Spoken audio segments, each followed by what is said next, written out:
Welcome to స్వతంత్ర news. నేను అబిత. ముందుగా హెడ్లైన్స్.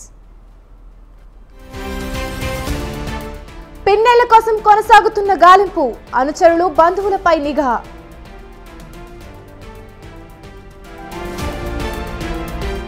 పిన్నెల్లి వీడియో మేం విడుదల చేయలేదు, ఎలా బయటకు వెళ్ళిందో తెలుసుకుంటామన్న ఎంకే మీనా.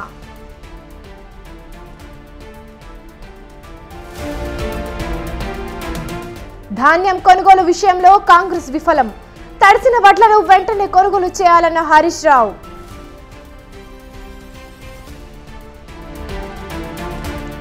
ఓటు బ్యాంకు రాజకీయాలను మానుకోవాలి, కాంగ్రెస్ పై బీజేపీ నేత లక్ష్మణ్ తీవ్ర విమర్శలు.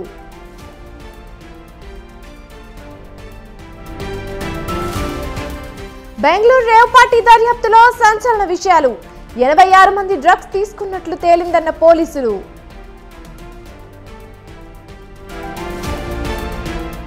నైరుతి బంగాళాఖాతంలో అల్పపీడనం, తెలుగు రాష్ట్రాలకు వర్ష సూచన.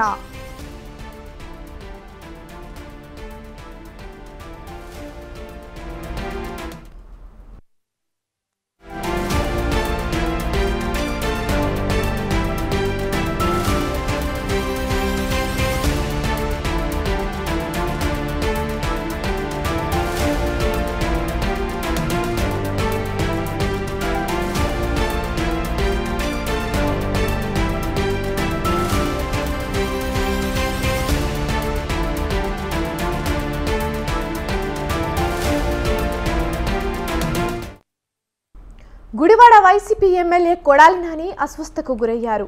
నందివాడ మండల వైసీపీ నాయకులతో మాట్లాడుతూ సోఫాలోనే ఒక్కసారిగా కొడాలి కుప్పకూలిపోయారు. దీంతో అప్రమత్తమైన నేతలు, గన్మెన్లు వైద్యులకు సమాచారం అందించారు. వెంటనే ఇంట్లో ఉన్న కార్యకర్తలు, నేతలను గన్మెన్లు బయటికి పంపించేశారు. ప్రథమ చికిత్స చేసిన అనంతరం కొడాలి నానికి వైద్యులు సెలైన్లు ఎక్కిస్తున్నారు.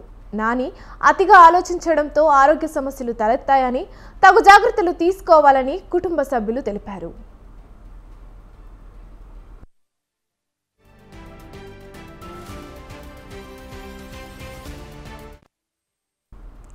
గుడివాడ వైసీపీ ఎమ్మెల్యే కొడాలి నాని అస్వస్థకు గురయ్యారు. నందివాడ మండల వైసీపీ నాయకులతో మాట్లాడుతూ సోఫాలోనే ఒక్కసారిగా కొడాలి కుప్పకూలిపోయారు. దీంతో అప్రమత్తమైన నేతలు, గన్మెన్లు వైద్యులకు సమాచారం అందించారు. వెంటనే ఇంట్లో ఉన్న కార్యకర్తలు, నేతలను గన్మెన్లు బయటికి పంపించేశారు. ప్రథమ చికిత్స చేసిన అనంతరం కొడాలి నానికి వైద్యులు సెలైన్లు ఎక్కిస్తున్నారు. నాని అతిగా ఆలోచించడంతో ఆరోగ్య సమస్యలు తలెత్తాయని, తగు జాగ్రత్తలు తీసుకోవాలని కుటుంబ సభ్యులకు వైద్యులు తెలిపారు. ఇక ఇదే అంశంపై మరింత సమాచారాన్ని మా ప్రతినిధి సంతోష్ ఫోన్ లైన్ ద్వారా అందిస్తారు. చెప్పండి సంతోష్, ప్రస్తుతం నాని పరిస్థితి ఎలా ఉంది? అబిత, ఏదైతే గుడివాడ మాజీ మంత్రి కొడాలి నాని ప్రస్తుతం అయితే కనుక ఆరోగ్యం అస్వస్థకు గురవడం కూడా జరిగింది. ఏదైతే ఇటు తన స్వగ్రామంలోనే నందివాడ మండల వైసీపీ నాయకులతోటి తాను సమావేశం అవుతున్న నేపథ్యంలోనే ఇటు మాటామంతి మాట్లాడుతూనే ఒక్కసారిగా కుప్పకూలడంతో హుటాహుటిని అయితే కనుక వైద్యులను సంప్రదించడం కూడా జరిగింది. అయితే వీరందరినీ కూడా వెంటనే కూడా బయటికి పంపించేసిన అనంతరం కూడా ఇక వైద్యులు తమ యొక్క ఏదైతే వైద్యం అందించడం జరిగింది. అయితే ఆరోగ్యం నిలకడగా ఉండడంతో ఒకసారి ఊపిరి తీసుకోవడం కూడా జరిగింది. తన ఆరోగ్య రీత్యా చూసుకున్నట్లయితే కనుక ఎక్కువగా ఆలోచించడం, అదేవిధంగా కొంతమేర ఏదైతే అస్వస్థకు గురవడం పరిస్థితి కూడా కనబడ్డాయంటూ కూడా వైద్యులు సూచన, ఏదైతే విశ్రాంతి కూడా అవసరం అంటూ కూడా వైద్యులు అయితే కనుక ఇటు గన్మెన్లకు తెలియజేయడం కూడా జరిగింది. అయితే ఆ విషయం తెలుసుకున్నటువంటి కుటుంబ సభ్యులు హుటాహుటిన అయితే కనుక వెంటనే ఇటు స్వగ్రామంకి చేరుకోవడం కూడా జరుగుతోంది. ఏదేమైనప్పటికీ చూసుకున్నట్లయితే కనుక ప్రస్తుతం ఆరోగ్యం అయితే నిలకడగా ఉంది. మరి విశ్రాంతి అయితే అవసరం అంటూ కూడా వైద్యులు సూచించిన పరిస్థితులు కూడా ఉన్నాయి. సంతోష్, ట్రీట్మెంట్ ఎక్కడ జరుగుతుంది? ఏదైతే ప్రథమ చికిత్స చూసుకున్నట్టయితే కనుక వెంటనే వైద్యులు సమాచారం అందించిన వెంటనే కూడా వైద్యులు వచ్చి వెంటనే ప్రథమ చికిత్స అందించడం జరిగింది. వెంటనే కూడా సెలైన్ సంబంధించినటువంటి సెలైన్ కూడా ఎక్కించడం జరిగింది. దీంతో తను ఆరోగ్యరీత్యా చూసుకున్నట్లయితే కనుక కొంతమేర ఆలోచించడం కూడా, ఇది విశ్రాంతి లేకపోవడం, వీటన్నిటిపై అయితే కనుక దృష్టి పెట్టారు. వీటన్నిటిపై కూడా కొంతమేర అయితే కనుక రెస్ట్ అవసరం అంటూ కూడా ఇక వైద్యులు సూచించడం కూడా జరిగింది. ఏదేమైనప్పటికీ ఇక ప్రస్తుతం అయితే కనుక తన స్వగ్రామంలో ఉన్నట్టు కూడా తెలుస్తూ ఉంది. సంతోష్, ఆసుపత్రికి తీసుకెళ్లే అవకాశం ఉందా? ప్రస్తుతానికి అయితే కనుక ఇక కొడాలి నాని అయితే ఆరోగ్యం నిలకడగా ఉన్న నేపథ్యంలోనే ఇక ఇంట్లోనే ఉండడం జరిగింది. ఏదైతే ఇంకా సీరియస్ అయితే మాత్రం ఇంకా హాస్పిటల్కి వెళ్ళే అవకాశాలు కూడా ఉన్నాయని కూడా తెలుస్తోంది. ఏదేమైనప్పటికీ వైద్యులు సూచించిన మేరకు అయితే కనుక ప్రస్తుతం తాను రెస్ట్ తీసుకుని విశ్రాంతి అవసరం అంటూ కూడా తెలియజేయడం జరిగింది. Right, thank you Santosh.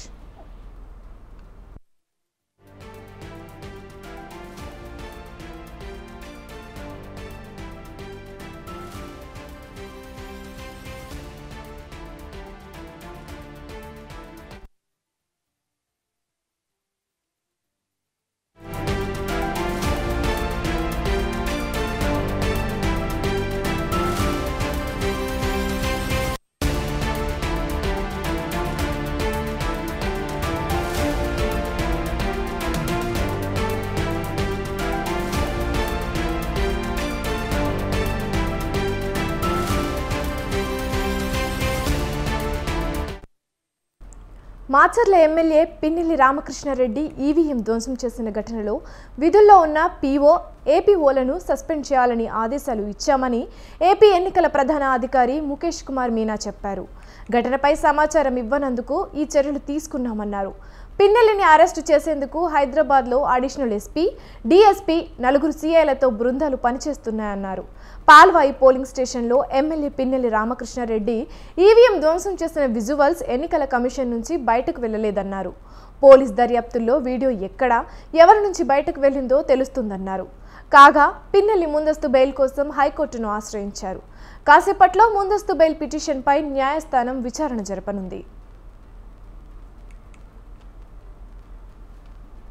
ఇక ఇదే అంశంపై మరింత సమాచారాన్ని మా ప్రతినిధి వీరాస్వామి ఫోన్ లైన్ ద్వారా అందిస్తారు. చెప్పండి వీరాస్వామి, ఈవీఎం ధ్వంసం వీడియో ఎలా బయటకు వచ్చింది, దీనిపై ఈసీ ఏమంటోంది? ప్రధానంగా చూసుకున్నట్టే అబిత, ఈ కేసులో మాత్రం ఈవీఎం ధ్వంసం కేసు రాష్ట్ర వ్యాప్తంగా సంచలనం రేగుతుంది. దీనికి సంబంధించి కూడా కొద్దిసేపు క్రితం ఎన్నికల కమిషన్ ఏదైతే ఉందో CEO Mukesh Meena chit chat కూడా చేయడం జరిగింది. కేవలం ఈ వీడియోని మేము మాత్రం బయటికి పంపలేదు, బయటికి ఎలా వచ్చిందనేది దీని మీద కూడా విచారణ చేయాల్సిన అవసరం ఎంతైనా ఉందని చెప్పి కొద్దిసేపటి క్రితమే చెప్పడం జరిగింది. ఈ నేపథ్యంలో చూసుకున్నట్టే మాత్రం ఇది ఒకవైపు అయితే దీని మీద కూడా పలు విమర్శలు కూడా చేస్తున్న నేపథ్యంలో కూడా వైసీపీ నేతలు కూడా పోలీసులు అదేవిధంగా చూసుకున్నట్టు మాత్రం అధికారులు కూడా కుమ్మక్కాయారని చెప్పేసి వెల్లడిస్తున్న పరిస్థితి నెలకొంది. దీనికి టీడీపీ నేతలు కూడా మద్దతు పలికారు అని చెప్పేసి ఒకవైపు నుంచి విమర్శలు కొద్దిసేపటి క్రితమే మంత్రి అంబటి రాంబాబు, అదేవిధంగా చూసుకుంటే మాత్రం ఎంపీ అభ్యర్థి కొనసాగుతున్న అనిల్ కుమార్ యాదవ్ కూడా దీని మీద కూడా ఆరోపణలు కూడా చేసిన పరిస్థితి నెలకొంది. అదేవిధంగా చూసుకుంటే మాత్రం ఒకవైపు నుంచి చూసుకుంటే 8 బృందాలు ఎమ్మెల్యే పిన్నెల్లి రామకృష్ణారెడ్డి కోసం పోలీసులు గాలిస్తున్నారు. నిన్నటి నుంచి డ్రైవర్ ని, గ్యాన్మెన్ ని కూడా అదుపులో తీసుకున్న పరిస్థితి నెలకొంది. మరి కొద్దిసేపట్లో నరసరాపేట కోర్టులో మాత్రం పిన్నెల్లి రామకృష్ణారెడ్డి వచ్చి లొంగిపోతాడని చెప్పేసి ఇప్పటికే పోలీసులు మాత్రం భారీగా బందోబస్తు కూడా ఏర్పాటు చేసిన పరిస్థితి నెలకొంది. ఆంక్షలు కూడా విధించారు. కోర్టు చుట్టుపక్కల పరిసర ప్రాంతాలు మాత్రం అప్రమత్తం చెప్పుకోవాల్సిన పరిస్థితి ఉంది. అదేవిధంగా చూసుకోవడానికి మాత్రం A1 గా ఈ కేసులో పిన్నెల్లి రామకృష్ణారెడ్డి ఉన్నాడు కాబట్టి తప్పనిసరిగా అతను వచ్చి లొంగిపోతాడు అని చెప్పేసి సమాచారం ఉంది అని చెప్పేసి ఒకవైపు నుంచి సమాచారం అందుతుంది. దీనికి సంబంధించి కూడా ఇంతవరకు ఎలాంటి క్లారిటీ కూడా ఇవ్వలేదు. ఒకవైపు నుంచి పోలీసులు అటువంటిది మాకు సమాచారం ఏమీ లేదని చెప్పేసి మాత్రం పోలీసు అధికారులు కూడా క్లారిటీ ఇవ్వని పరిస్థితి నెలకొంది. వైసీపీ నేతలు కూడా ఎవరైతే ఉందో మద్దతు పలకడానికి కోర్టు వద్దకు వస్తారు కాబట్టి కోర్టు వద్దకి ఎవరు ఇంతవరకు వైసీపీ నేతలు ఇక్కడికి వచ్చిన దాఖలాలు మాత్రం కనిపించలేదు. కానీ నర్సరాపేట కోర్టు చుట్టూ మాత్రం ఆంక్షలుగా విధించేసి భారీగా పోలీసులు బందోబస్తు ఏర్పాటు చేసిన పరిస్థితి నెలకొంది. ఈ విషయంలో మాత్రం ఒకవైపు నుంచి కూడా చూసుకుంటే గురజాల నియోజకవర్గంలో కూడా ఇప్పటికీ 22 మంది వైసీపీ నేతలు, అదేవిధంగా చూసుకుంటే మాత్రం టీడీపీకి చెందిన కొంతమందిని కూడా కొద్దిసేపటి క్రితమే అరెస్ట్ చేసిన పరిస్థితి నెలకొంది. వారందరిని కూడా కోర్టుకు తరలించే అవకాశాలు కూడా ఉన్నాయి. ఇటువంటి వివాదాస్పదమైన ఘటనలు చేశారు కాబట్టి సిట్టు ఒకవైపు నుంచి దర్యాప్తు చేస్తుంది కాబట్టి పోలీసులకు సమాచారం ఇచ్చేసి అక్కడ ఉన్న ఎవరెవరిని అరెస్ట్ చేయాలి అని చెప్పేసి ఇప్పటికే సమాచారం అందుతే అందుకనే ఒక్కొక్కరిని కూడా అదుపులో తీసుకొని అరెస్ట్ చేసే పరిస్థితి నెలకొందని చెప్పుకోవాల్సిన పరిస్థితి ఉంది. గురజాల నియోజకవర్గంలో వైసీపీ, టీడీపీ నేతలకు దిశాప్రకృతమే అరెస్ట్ చేసిన పరిస్థితి నెలకొంది. ఇప్పటికీ దాదాపు 30 మందిని అరెస్ట్ చేశారని మనకు సమాచారం అందుతుంది. కవిత, వీరస్వామి, పిన్నెల్లి ఎక్కడున్నారు? పిన్నెల్లిని అరెస్ట్ చేసే అవకాశం ఉందా? అంటే ప్రధానంగా చూసుకున్నట్లయితే మాత్రం మనకున్న సమాచారం అయితే మాత్రం పిన్నెల్లి రామకృష్ణారెడ్డి నరసరావుపేటకు వచ్చి లొంగిపోతాడు అనేది ఒకవైపు నుంచి సమాచారం అందుతుంది. దీనికి సంబంధించి కూడా ఇప్పటికే కసరత్తు చేస్తున్నారు. ఎందుకంటే ఈ కేసులో కూడా ఎక్కువగా చూసుకున్నట్లయితే మాత్రం ఎప్పుడు వచ్చినా సరే పోలీసులకు లొంగిపోవాల్సిన అవసరం ఎంత ఉంది. కానీ కోర్టులో వచ్చి లొంగిపోతే మాత్రం దానికి సంబంధించి కూడా యాక్షన్ తీసుకునే అవకాశాలు కూడా కనిపిస్తున్నాయి. దీన్ని మాత్రం మరీ ఎంతగా పోలీసులు ఎదుట లొంగిపోతే తప్పనిసరిగా దాని మీద విచారణ చేయాలి, పెద్ద కసరత్తు జరుగుతుంది. కాబట్టి కోర్టులో లొంగిపోతే కోర్టుకు సరెండర్ అయితే మాత్రం ఇవన్నీ ఉండవు. కాబట్టి కోర్టు మళ్ళీ కస్టడీ కోరాల్సి ఉంటుంది. పోలీసులు దీనికి సంబంధించి కూడా కస్టడీ చేసి కోర్టు అనుమతితోనే తీసుకోవాల్సి ఉంటుంది.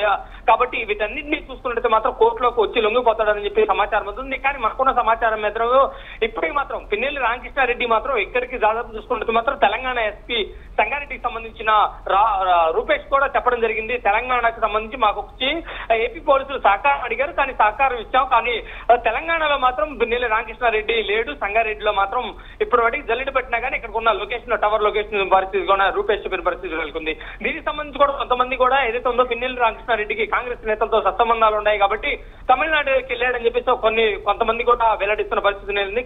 కాంగ్రెస్ నేతల సహకారంతో వెళ్ళాడని చెప్పేసి కొన్ని సమాచారం అందుతుంది. దీనికి సంబంధించి కూడా ఏదైతే ఉందో పిన్నెల్లి రామకృష్ణారెడ్డిని మాత్రం అదుపులోకి తీసుకోవాలి, వెంటనే ఈసీ డీజీపీని కూడా చెప్పింది. ఇప్పటికే కొరగాల డిఎస్పీ మాత్రం ఇప్పటికే 8 బృందాలను కూడా గాలింపు చర్యలు చేపట్టారు. ఈ నేపథ్యంలో చూసుకున్నట్టు మాత్రం నరసరావుపేటకు వచ్చి లొంగిపోతాడా లేకపోతే ఇక్కడ చూసుకున్నట్టు మాత్రం కొద్ది రోజులు ఏదైతే ఉందో కోర్టు బెయిల్ ఏదైతే ఉందో ఇప్పటికే హైకోర్టు దగ్గర నుంచి కూడా బెయిల్ పొందాలని చెప్పేసి ముందస్తు బెయిల్ కోరినట్టు తెలుస్తుంది. దానికి సన్నిహితులు దాని మీద కూడా కసరత్తు పూర్తి చేస్తున్న పరిస్థితి నెలకొంది. వీటన్నింటినీ పరిశీలించుకుంటే మాత్రం అనుకున్న సమాచారం మీద కోర్టు నుంచి ఏదైతే బెయిల్ వచ్చిన తర్వాత ముందస్తు బెయిల్ తీసుకున్న తర్వాత దానికి కోర్టులో వచ్చి లొంగిపోతాడు, లేదు అంటే మన పోలీసులకి లొంగిపోతాడు అని చెప్పేసి మనకున్న సమాచారం అందుతుంది. అవిత right, thank you Veeraswamy.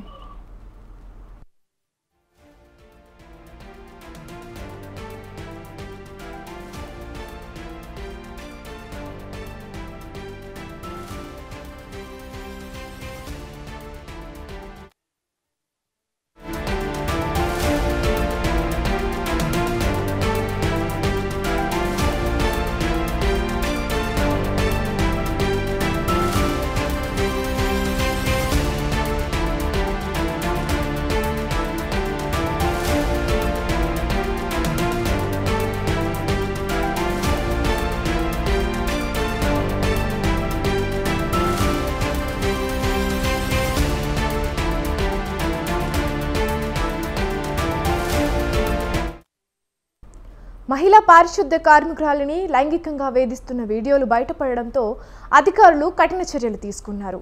Gajula Ramaram circle సూరారంలో ఎస్ఎఫ్ఏగా విధులు నిర్వహిస్తున్న కిషన్ను సస్పెండ్ చేశారు.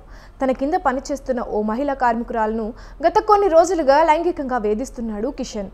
దీనికి సంబంధించిన వీడియోలు వైరల్గా మారాయి. తాజాగా అతన్ని శాశ్వతంగా విధుల నుంచి తొలగించేందుకు ఉన్నత అధికారులకు సిఫార్సు చేశారు. దీంతో కిషన్ను సస్పెండ్ చేస్తూ జీహెచ్ఎంసీ కమిషనర్ రొనాల్డ్ రోస్ ఉత్తర్వులు జారీ చేశారు.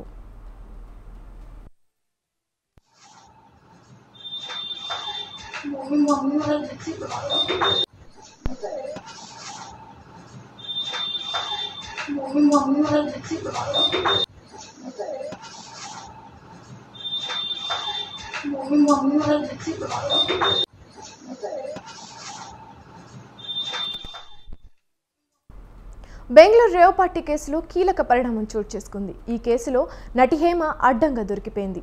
హేమ డ్రగ్స్ తీసుకున్నట్టు టెస్టులో నిర్ధారణ అయినట్లు సమాచారం. డ్రగ్స్ టెస్ట్లో మొత్తం 86 మందికి పాజిటివ్ వచ్చినట్టు నిర్ధారించిన పోలీసులు నటి హేమ డ్రగ్స్ తీసుకున్నట్టు గుర్తించారు. 150 మంది బ్లడ్ శాంపిల్స్ నార్కోటిక్ టీం పరీక్షించింది.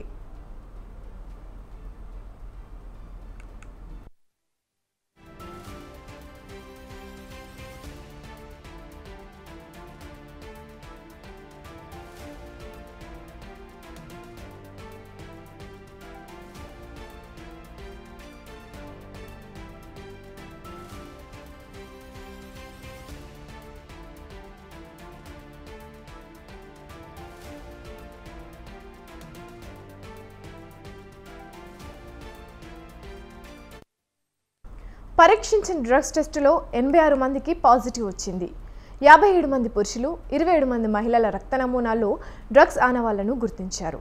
అందులో టాలీవుడ్ సినీ నటి హేమకు కూడా పాజిటివ్ వచ్చినట్టు తెలుస్తోంది. హేమను బాధితురాలుగా పరిగణించే అవకాశం ఉంది. హేమను పిలిపించి కౌన్సిలింగ్ ఇచ్చే అవకాశం ఉందని సమాచారం. ఇందులో పలువురు సినీ ప్రముఖులు, రాజకీయ నేతలు ఉన్నట్టు సమాచారం. ఒక్కొక్కరు బయటపడుతున్నారు.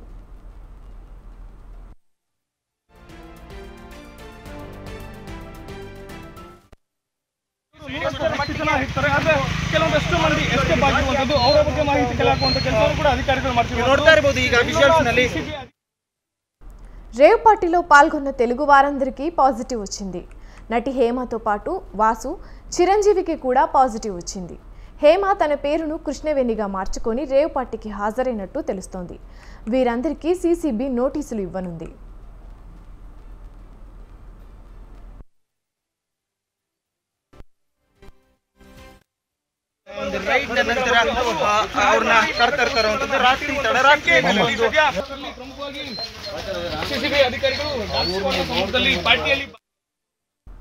బెంగళూరులోని ఎలక్ట్రానిక్ సిటీ సమీపంలో రేవ్ పార్టీ జరిగింది. జిఆర్ ఫామ్ హౌస్లో బర్త్డే పార్టీ పేరుతో పెద్ద ఎత్తున రేవ్ పార్టీని నిర్వహించారు. ఈ రేవ్ పార్టీలో మందుతో పాటు పెద్ద ఎత్తున డ్రగ్స్ వాడకం కూడా జరిగింది. జిఆర్ ఫామ్ హౌస్ అనేది హైదరాబాద్కు చెందిన గోపాల్ రెడ్డికి చెందినదిగా పోలీసుల విచారణలో తేలింది. తెల్లవారుజామున 3 వరకు జరిగిన రేవ్ పార్టీపై పక్కా సమాచారంతో పోలీసులు దాడులు నిర్వహించారు. ఈ దాడిలో సంచలన విషయాలు వెలుగు చూశాయి.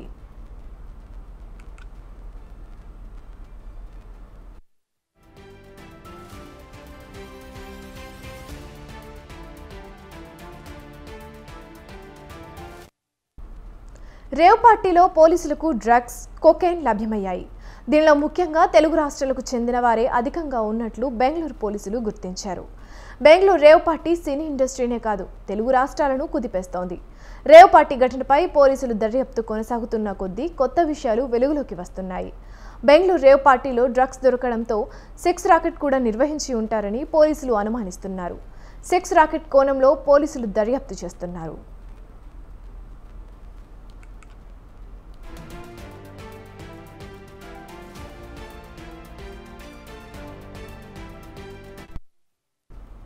Bengaluru electronic city police station పరిధిలో రేవ్ పార్టీ జరిగింది. Sunset to sunrise victory పేరుతో బర్త్డే పార్టీ ముసుగులో ఈ పార్టీ నిర్వహించారు. ఇందుకోసం నిర్వాహకులు 2 లక్షల ఎంట్రీ ఫీజు తీసుకొని 200 మందిని ఆహ్వానించారు. రేవ్ పార్టీలో తెలుగు రాష్ట్రాలతో పాటు కర్ణాటకకు చెందిన క్రికెట్ బుకీలు, సినీ పరిశ్రమకు చెందిన పలువురు ప్రముఖ నటీనటులు సైతం పాల్గొన్నారు. ఆదివారం ఉదయమే కొందరు రీసార్ట్ నుంచి వెళ్లిపోయారు. మిగిలిన వాళ్ళు అర్ధరాత్రి జరిగిన పార్టీలో పాల్గొన్నారు.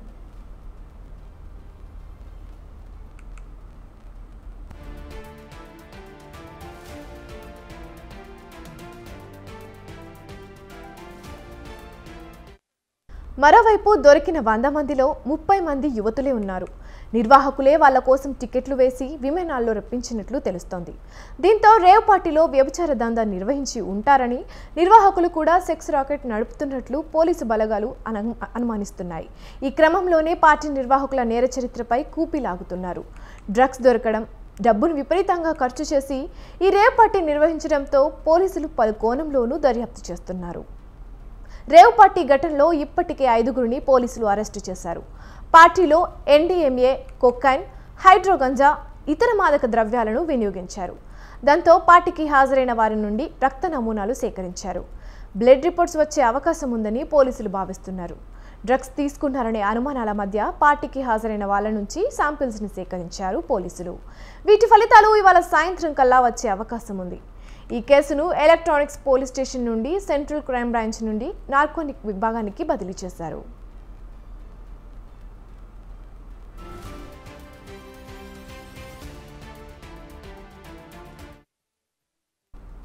బెంగళూరులో రేవ్ పార్టీలో సినీ నటి హేమ డ్రగ్స్ తీసుకుందనే వార్తలు టాలీవుడ్లో చర్చనీయాంశంగా మారాయి. చట్ట వ్యతిరేక కార్యకలాపాలకు పాల్పడినట్లు రుజువైతే ఆర్టిస్ట్ అసోసియేషన్ ఎలాంటి చర్యలు తీసుకుంటుందో అనే ఆసక్తి నెలకొంది. కాగా రేవ్ పార్టీలో టాలీవుడ్ ఆర్టిస్టుల పేర్లు వచ్చిన విషయాన్ని మా అధ్యక్షుడు మంచు విష్ణు దృష్టికి తీసుకెళ్లామన్నారు మూవీ ఆర్టిస్ట్ అసోసియేషన్ వ్యవస్థాపక సభ్యుడు మానిక్. ఆర్టిస్టులు నిజంగా తప్పు చేసినట్లు తేలితే క్రమశిక్షణ చర్యలు తీసుకుంటామన్న మానిక్తో మా film correspondent Gangadhar face to face. Rave పార్టీలో దొరికినట్లు ఆమె బ్లడ్లో డ్రగ్స్ తీసుకున్న శాంపిల్స్ కూడా ఉన్నట్టు మనకు అయితే స్పష్టమైన సమాచారం వస్తుంది. ఇదే విషయాన్ని బెంగళూరు పోలీసులు కూడా ధృవీకరించారు.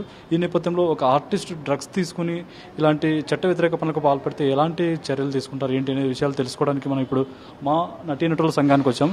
ఇక్కడ మా నటీనటుల సంఘం వ్యవస్థాపక సభ్యుడు అలాగే ఈసీ మెంబర్ అయిన మాణిక్ గారు మనతో పాటు ఉన్నారు. ఆయనతో మాట్లాడి అసలు ఇలాంటి పనులు చేస్తే నటీనటుల మీద ఎలాంటి క్రమశిక్షణ చర్యలు తీసుకుంటారనే విషయాలు ఇప్పుడు తెలుసుకుందాం. సార్, సీనియర్ నటి హేమ బెంగళూరులోని రేవ్ పార్టీలో దొరికారు. ఆమె బ్లడ్లో డ్రగ్స్ కూడా ఉన్నట్లు తెలిసింది సార్. అసలు ఒక ఆర్టిస్ట్ డ్రగ్స్ తీసుకొని ఇలా చట్ట వ్యతిరేక పనులకు పాల్పడినప్పుడు మా అసోసియేషన్ తరఫున ఎలాంటి క్రమశిక్షణ చర్యలు తీసుకుంటారు సార్? ఈ రేవ్ పార్టీ అనే జరగడం బెంగళూరులో, అక్కడ హేమ మరికొంత నటీనటులు దొరికారు ఉన్నారు అని చెప్పడము టీవీలలో ప్రొపగండా జరుగుతున్నది. అయితే ఒక్కటి మాత్రం నిజం, మా అసోసియేషన్ తప్పు చేసిన వాళ్ళని ఎవరిని వదలదు, వాళ్ళ మీద క్రమశిక్షణ రహిత చర్యలను తీసుకుంటాము. అయితే ఇక్కడ హేమ ఉన్నదా లేదా అన్నది, ఇంకో ఆర్టిస్టులు ఉన్నారా లేరా, మాకు సంబంధించిన వాళ్ళు వేరే బెంగళూరు వాళ్ళు బాంబే వాళ్ళు ఎవరైనా ఉండొచ్చు, అది వాళ్ళ అసోసియేషన్కి సంబంధించి. మాకు సంబంధించిన ఆర్టిస్టులు ఎవరైనా ఉన్నారు అక్కడ అని తేలితే వాళ్ళ మీద క్రమశిక్షణ చర్యలు తీసుకోబడతాయి. దాని మీద ఒక కమిటీ చేస్తాము.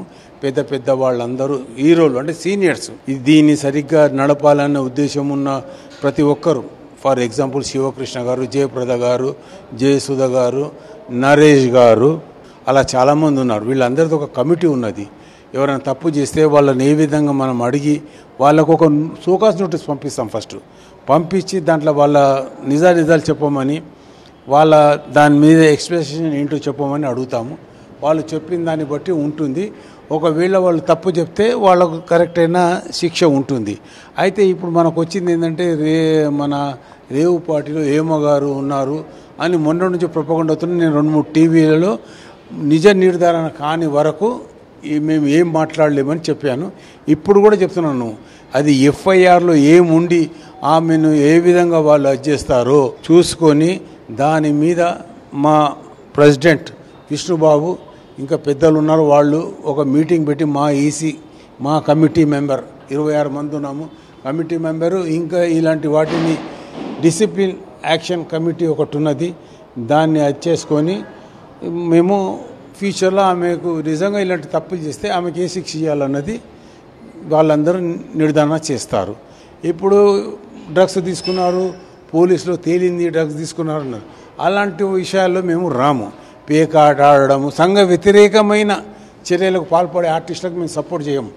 సంఘంలో వాళ్లను వెలివేసి మంచిని కూడా చెడుగా చూపించి వాళ్ళను వెంటాడుతుంటే అలాంటి వాటిని ఖండిస్తాము. వాళ్లకు తోడుగా అండదండగా మేము ఉంటాము.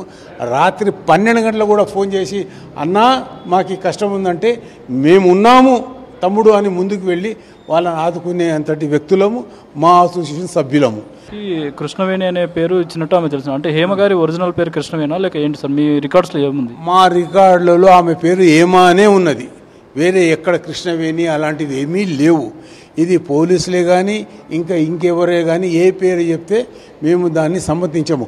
మా అసోసియేషన్లో ఆమె పేరు ఏ విధంగా రిజిస్ట్రేషన్ అయ్యిందో వాటి విధంగా ఒకటి. రెండోది, పేరు ఆమె మార్చుకొని చెప్పినా అక్కడ ముఖం మాత్రం ఆవిడది ఉంటుంది కదా. రేపు పొద్దున పోలీసులు పట్టుకపోయి కూర్చున్నబెట్టి మాట్లాడి నువ్వు తప్పు చేసావని దానికి శిక్ష వేస్తారు కదా. ఆ శిక్షను చూసే మేము ఫర్దర్ డిసిషన్ తీసుకుంటాము, ఒక అడుగు ముందుకు వేస్తాము. అంతేగాని మా సోదరి మనం మా వాళ్ళు అన్నవాళ్ళు కష్టాల్లో ఉంటే వాళ్ళ మీద దుమ్మెత్తిపోయడం మాకు చేత కాదు. అలాంటి పని ఎన్నడూ మేము చెయ్యము. ఇది నిజ నిర్ధారణ అయినాకనే మీటింగ్ పెడతాము. ఎక్కడిదక్కడ తేలకుండానే నీటి బుడగల మాటలను మేము నమ్మము, గాలి మాటలను అసలే నమ్మము. ఒకవేళ నిజమైతే ఎలాంటి చర్యలు తీసుకుంటారు? అంటే బహిష్కరిస్తారా లేక వాళ్ళ మీద నిషేధం విధిస్తారా? ఎలాంటి చర్యలు? వాళ్ళు మాకు లెటర్ ఇస్తారు, నాతోటి పొరపాటు జరిగింది, ఇది ఉంది, నన్ను ఈసారి క్షమించండి అని చెప్తే ఒకటి ఉంటుంది. అవును నేను వెళ్ళాను, నా ఇష్టము, మీ ఇష్టం వచ్చి మీరు చేసుకుంటే ఒకటి ఉంటుంది. ఈ రెండు కాకుండా మీరేం చేస్తారు చేసుకుంటే ఇంకోటి ఉన్నది. ఎదుటి వాళ్ళు మాటనే కదా మనిషిని బ్రతికించేది. ఆ మాటను బట్టి మేము డిసిషన్ తీసుకుంటాము.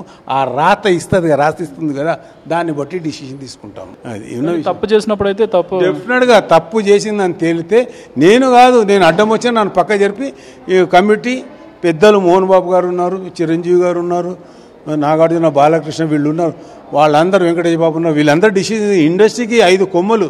వీళ్ళు ఇవ్వాల కాదు, మన మద్రాసులో ఒక మన అసోసియేషన్ ఉంది.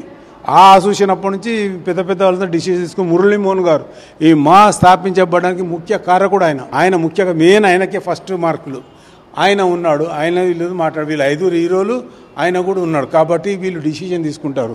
ఎక్కడ ఎలాంటి రేవ్ పార్టీ కానీ డ్రగ్స్ కానీ ఇలాంటివి వచ్చినప్పుడు తెలుగు ఆర్టిస్ట్ అసోసియేషన్ అంటే ఆర్టిస్టులు ఎవరో ఒకరు ఉన్నట్టు వస్తుంటుంది, బయటకు వస్తుంటుంది. ఎందుకు సార్ అసలు? ఒక విషయం చెప్పనా బ్రదర్, లాస్ట్ టైం ఒక 12 మంది 15 మంది ఆర్టిస్టులు డ్రగ్స్ తీసుకున్నారు, వచ్చేసారు ఇచ్చేసారు అని చెప్పేసి పెద్ద ప్రపగండ జరిగింది. 5 సంవత్సరాలు అది నాంతనే పోయింది మీడియాలో. 5 సంవత్సరాల తర్వాత ఏమైంది? ఏమీ లేదు, అంతా ఉట్టిదే, ఇక్కడ ఏమీ జరగలేదు, అనవసరంగా అన్నాం అన్నట్టుగా వాళ్ళు ఫీల్ అయ్యారు. మరి అది ఈ ఆర్టిస్టుల తప్ప, అలా బ్యాడ్ ప్రొపగండా చేసిన మన మీడియాది తప్ప, లేకపోతే కేసులు రాసి వీళ్ళు ఉన్నారు అని ఓహో అని ఊరంతా డమ్ డమ్ డమ్ డమ్ డమ్ డమ్ అని చాటేసిన ప్రభుత్వానిది తప్ప, ఆ డిపార్ట్మెంట్ వాళ్ళ తప్ప. చెప్పండి. చూసారు కదా, ఇది మాణిక్ గారు మనతో పాటు మనకు చెప్తున్నారు. విష్ణు గారు ఇక్కడికి ఇండియాకి వచ్చి హైదరాబాద్కి రాగానే ఈసీ మీటింగ్ పెట్టి అసలు నిజాలు ఏంటనే తెలుసుకుని ఒకవేళ తప్పు చేస్తుంటే తప్పకుండా క్రమశిక్షణ చర్యలు తీసుకుంటామని స్పష్టంగా చెబుతున్నారు. కెమెరామెన్ చందుతో గంగాధర్, హైదరాబాద్, స్వతంత్ర టీవీ. కాంగ్రెస్ ప్రభుత్వంపై మాజీ మంత్రి హరీష్ రావు విమర్శలు గుప్పించారు. కాంగ్రెస్ ప్రభుత్వం ఇచ్చిన హామీలు అన్ని తుస్సుమన్నాయని విమర్శించారు. కాంగ్రెస్ ప్రచారంలో 6 గ్యారంటీల్లో 5 అమలు చేసినట్లు ఆ పార్టీ నేతలు చెబుతున్నారని, జాబ్ క్యాలెండర్ పత్తా లేకుండా పోయిందని హరీష్ రావు ఎద్దేవా చేశారు. భూపాలపల్లిలో పర్యటించిన ఆయన ఎమ్మెల్సీ ఎన్నికల ప్రచార సభలో పాల్గొన్నారు. మొదటి నుంచి గ్రాడ్యుయేట్ ఎన్నిక జరిగినప్పుడల్లా తామే గెలిచామని గుర్తు చేశారు. బిట్స్ పిలానీలో గోల్డ్ మెడలిస్ట్ అయిన రాకేష్ రెడ్డిని గెలిపించుకోవాలని పిలుపునిచ్చారు. అసెంబ్లీలో మరి నిరుద్యోగ భృతి ఇచ్చేదే లేదు, మేం మాటనే ఇయ్యలేదు అన్ననాడు తీన్మార్ మల్లన్న గొంతు ఎందుకు మూగబోయింది అని నేను అడుగుతా ఉన్నా. ఎందుకు ఈ ప్రశ్నించే గొంతు మాట్లాడలేదు అని నేను అడుగుతా ఉన్నా. పొద్దున్నే వీడియోలు చూపిస్తావు కదా, మరి పాత వీడియో రేవంత్ రెడ్డిలో ప్రియాంక గాంధీ మీటింగ్ పెట్టి ఆనాడు మాట ఇచ్చినవెట్లా, ఇవాళ అసెంబ్లీలో తప్పినవెట్లా అని ప్రశ్నించే గొంతు మాట్లాడాలన్నా వద్దా? మరి ఈ గొంతు మూగబోయిందంటే నువ్వు ఇవాళ అధికార పార్టీకి తొత్తుగా మారినవు, నిరుద్యోగ యువతను వదిలేసినవు కనుక ఇవాళ ఈ నిరుద్యోగ యువత నీకు బుద్ధి చెప్తారు. రేపు మా ప్రశ్నించే గొంతు రాకేష్ రెడ్డి గారిని గెలిపించాలని చెప్పి కూడా నేను కోరుతా ఉన్నా. ఎంజీఎంలో కరెంటు పోయింది, రేవంత్ రెడ్డి మాట్లాడతాడు హరీష్ రావే కరెంటు తీపిస్తుండు అంటాడు. నీకు చేతగాక పాలన రాక 4 గంటలు 5 గంటలు కరెంటు పోయి రోగులందరూ ఇబ్బందులు పడతా ఉంటే ఆ నెపం విద్యుత్ ఉద్యోగుల మీద నెడతా ఉన్నాడు. సరే నన్ను తిట్టినవు పడతా, నాకేం బాధ లేదు. విద్యుత్ ఉద్యోగులు ఏం చేసిండ్రు? ఇవాళ చీకటిమయంగా ఉన్న తెలంగాణను వెలుగుల జిలుగుల తెలంగాణ చేసిన ఆ విద్యుత్ ఉద్యోగులను తిట్టే హక్కు నీకుందా అని అడుగుతా ఉన్నా. ఇవాళ విద్యుత్ ఉద్యోగులు కూడా ఈ ప్రభుత్వం మీద కోపంగా ఉన్నారు. ఎందుకంటే వాళ్ళను ప్రజల దృష్టిలో విలన్లుగా మార్చి వాళ్ళను తన తప్పును వాళ్ళ మీద నెట్టి విద్యుత్ ఉద్యోగులు. కాంగ్రెస్ ప్రభుత్వంపై ప్రతిపక్షాలు బురద జల్లే ప్రయత్నం చేస్తున్నాయని కాంగ్రెస్ వర్కింగ్ ప్రెసిడెంట్ జగ్గారెడ్డి విమర్శించారు. ప్రతిపక్షాలు 2 రకాలుగా ఉంటారని, ఒకరు వాస్తవాలు మాట్లాడేవారు, మరొకరు ఏది లేకపోయినా అవాస్తవాలు ప్రచారం చేసేవారు ఉంటారని ఫైర్ అయ్యారు. BJP floor leader Maheshwar Reddy మంత్రి ఉత్తమ్పై బట్టకాల్చి మీద వేసే ప్రయత్నం చేస్తున్నారని ఆగ్రహం వ్యక్తం చేశారు. తడిసిన ధాన్యం కూడా తరుగు లేకుండా కొనుగోలు చేస్తామని మంత్రి ప్రకటించారన్నారు. తాను కూడా క్షేత్రస్థాయిలో ఉన్న ఐకేపీ సెంటర్ల వద్ద చెక్ చేసి వచ్చా, తడిసిన రంగుమారి మొలకెత్తిన ధాన్యం కూడా కొనుగోలు చేస్తున్నామన్నారు. 3-4 రోజుల్లో రైతుల ఖాతాల్లో ప్రభుత్వం డబ్బులు జమ చేస్తుందన్నారు. అట్లానే ధాన్యము చెడిపోవద్దు, రైతులు నష్టపోవద్దు. ఇది ఏ అధికార పార్టీలో ఉన్న కాంగ్రెస్ పార్టీ నాయకులము మా ప్రభుత్వం కోరుకునేది అదే. జనరల్ ఎవరమైనా అదే కోరుకుంటాం మనుషులం. కాబట్టి అదొకటి మీ గాంధీ భవన్ మీడియా ద్వారా కొంత క్లారిటీ ఇవ్వడం, ప్రభుత్వం ఒక పాలసీ కరెక్ట్గానే పనిచేస్తుంది కాంగ్రెస్ గవర్నమెంట్ అన్నదాన్ని చెప్పడం జరుగుతుంది. అనవసరంగా మరి ఉత్తమ్ కుమార్ రెడ్డి గారిని మరి ఆయన మంత్రి పని ఆయన పనులు ఆయన చేస్తున్నాడు. ఎందుకు ఈ బురద జల్లే కార్యక్రమం మరి ఆయన ఎందుకు ఇబ్బంది పెట్టాలని డిజైన్ చేసింది బీజేపీ వాళ్ళు అనేది నాకు అర్థంగా అయితే లేదు. ప్రభుత్వం ఎక్కడ కూడా అటు ఇవి ఇప్పటివరకున్న బులెటిన్ అప్డేట్స్. చూస్తూనే ఉండండి స్వతంత్ర న్యూస్.